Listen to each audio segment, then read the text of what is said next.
go into a full backswing with your kicking leg. Since you have to keep your eyes on the ball at this point, predicting the opponent's tendency is key. Then, right as you fake the strike, tap the ball with the inside of your kicking foot. What matters most here is the angle. It needs to be sharp enough to avoid getting caught on your own plant foot, while safely evading the defender. Furthermore, the foot you just used to chop the ball immediately becomes your driving foot to generate forward momentum, so you must plant it and explode away as quickly as possible.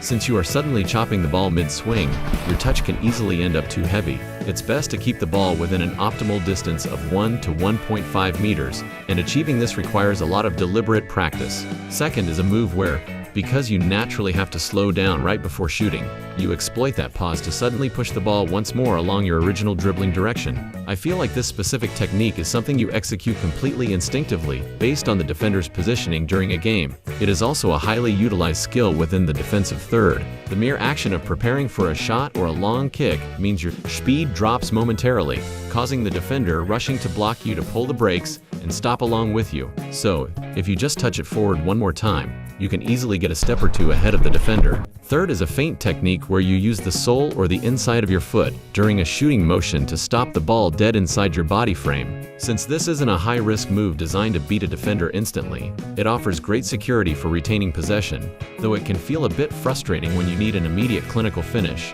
However, trapping the ball dead in the center of your body framework gives you the massive advantage of being able to exit in both the opposite direction or your original striking direction. From this position, the most common next moves are exploding away with the outside of your opposite foot, or immediately executing la croqueta to break out in your original direction the second you stop the ball. Let me first explain the opposite foot outside breakout. As you fake the shot, trap the ball with your sole or inside, and turn your body framework as if wrapping yourself around the ball. The absolute key here is planting your stopping foot at the perfect distance, so you can immediately use that same foot to drive and push off. Then, you push away using the outside of the opposite foot. Let me emphasize this again. Pushing with the outside isn't the main point. Planting your feet correctly so you can cleanly push away with the outside is what matters. The second combination, following up with la croqueta, is a double deception.